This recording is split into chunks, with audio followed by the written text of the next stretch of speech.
ನಮಸ್ಕಾರ ಅಭ್ಯರ್ಥಿಗಳೇ, ನಮ್ಮ ಚಾನಲ್ಗೆ ಸ್ವಾಗತ.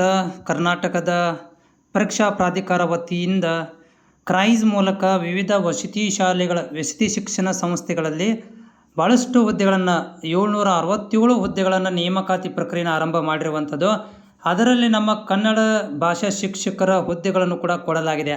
ಈ ಒಂದು ಕನ್ನಡ ಭಾಷಾ ಶಿಕ್ಷಕರ ಹುದ್ದೆಗಳಿಗೂ ಎಷ್ಟಿದ್ದಾವೆ, ಅದಕ್ಕೆ ಏನೆಲ್ಲ ವಿದ್ಯಾರ್ಥಿಯನ್ನು ಹೊಂದಿರಬೇಕು ಅನ್ನೋದನ್ನು ಈ ಒಂದು ವಿಡಿಯೋದಲ್ಲಿ ಮಾಹಿತಿಯನ್ನು ಕೊಡಲಿಕ್ಕೆ ಪ್ರಯತ್ನ ಮಾಡ್ತೇನೆ. ಚಾನಲ್ ಹೊಸಬರಾಗಿದ್ದರೆ ಚಾನಲ್ ಸಬ್ಸ್ಕ್ರೈಬ್ ಮಾಡಿಕೊಂಡು ಸಪೋರ್ಟ್ ಮಾಡೋದನ್ನು ಕೂಡ ಮರಿಬೇಡಿ.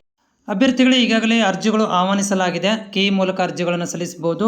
ಇಲ್ಲಿ ಒಟ್ಟಾರೆಯಾಗಿ ಉಳಿಕೆ ಮೂಲ ವೃಂದದಿಂದ ಖಾಲಿ ಇರುವಂಥ ಗ್ರೂಪ್ ಸಿ ಹುದ್ದೆಗಳನ್ನು ಭರ್ತಿ ಮಾಡ್ಕೊತಾ ಇರುವಂಥದ್ದು ನಮ್ಮ ಕರ್ನಾಟಕ ವಸತಿ ಶಿಕ್ಷಣ ಸಂಸ್ಥೆಗಳ ವಿವಿಧ ವಸತಿ ಶಿಕ್ಷಣ ಸಂಸ್ಥೆಗಳು ಖಾಲಿ ಇರುವಂಥ ಹುದ್ದೆಗಳನ್ನು ಇವರು ಕೆಇ ಮೂಲಕ ಭರ್ತಿ ಮಾಡ್ಕೊತಾ ಇದ್ದಾರೆ. ಇದರಲ್ಲಿ ಕನ್ನಡ ಭಾಷಾ ಶಿಕ್ಷಕರ ಒಂದು ಹುದ್ದೆಗಳಿಗೆ ಸ್ಯಾಲ್ರಿ ನೋಡ್ತಾ ಇದ್ದೀರಿ. 54,175 ದಿಂದ 99,420 ಸ್ಯಾಲ್ರಿಯನ್ನು ಇಲ್ಲಿ ನಿಗದಿ ಮಾಡಿದ್ದಾರೆ.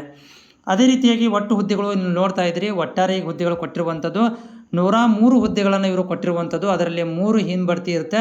ಆಮೇಲೆ ಹಿಂದಿನ ನೇಮಕಾತಿ ಇರುವಂಥ ಹುದ್ದೆಗಳು ಒಟ್ಟಾರೆಯಾಗಿ 103 ಹುದ್ದೆಗಳನ್ನು ಇವರು ಏನು ಮಾಡ್ತಾ ಇದ್ದಾರೆ ಅಂತಂದರೆ ಭರ್ತಿಗಳನ್ನು ಮಾಡ್ಕೊತಾ ಇದ್ದಾರೆ. ಇದಕ್ಕೆ ಇಂಪಾರ್ಟೆಂಟ್ ಥಿಂಗ್ಸ್ ಏನಂದರೆ ಕ್ವಾಲಿಫಿಕೇಷನ್ ಏನಿರಬೇಕು. ಕನ್ನಡ ಭಾಷೆ ಶಿಕ್ಷಕರು ಒಂದನೇ ಕ್ವಾಲಿಫಿಕೇಷನ್ ಏನಪ್ಪ ಅಂದರೆ ಮಾನ್ಯತೆ ಪಡೆದ ವಿಶ್ವವಿದ್ಯಾಲಯದಿಂದ ಕನ್ನಡ ಭಾಷೆಯಲ್ಲಿ ಒಂದು ವಿಷಯ ಐಚ್ಛಿಕ ವಿಷಯನ್ನಾಗಿ ಓದಿ ಕಲಾ ವಿಜ್ಞಾನದಲ್ಲಿ ಸ್ನಾತಕೋತ್ತರ ಪದವಿಯನ್ನು ಪಡೆಯಬೇಕು. ಅಂದರೆ ನೋಡಿ, ನೀವು ಒಂದು ಸಬ್ಜೆಕ್ಟಲ್ಲಿ ಸ್ನಾತಕೋತ್ತರವನ್ನು ಆರ್ಟ್ಸ್ ಒಳಗಡೆ ಕನ್ನಡ ಸಬ್ಜೆಕ್ಟನ್ನು ಓದಿರಬೇಕು, ಒಂದು ಕಂಡೀಷನ್ ರೀ. ಆಮೇಲೆ ಎರಡನೇದು, ಅಭ್ಯರ್ಥಿಗಳು ಕರ್ನಾಟಕ ರಾಜ್ಯ ಪ್ರೌಢಶಾಲಾ ಶಿಕ್ಷಣ ಮಂಡಳಿ ಬೆಂಗಳೂರು ಇವರು ನಡೆಸುವಂಥ 4 ವರ್ಷದ ಕನ್ನಡ ಪಂಡಿತ ಕೋರ್ಸ್ಗಳಲ್ಲಿ ಉತ್ತೀರ್ಣರಾಗಿರಬೇಕು. ಇದೊಂದು ಕಂಡೀಷನ್.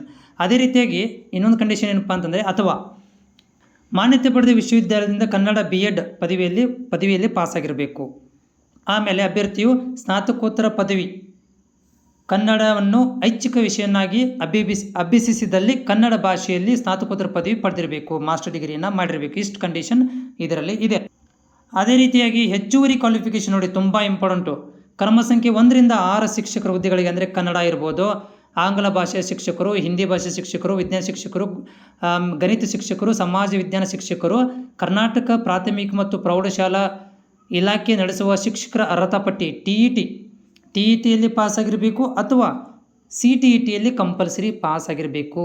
ಅಭ್ಯರ್ಥಿಗಳು ಅರ್ಜಿ ಸಲ್ಲಿಸಲು ಅರ್ಹರಿರ್ತಾರೆ ಅಂತ ಹೇಳಿದ್ದಾರೆ. ಇಷ್ಟು ಕಂಡೀಷನ್ ಇದೆ.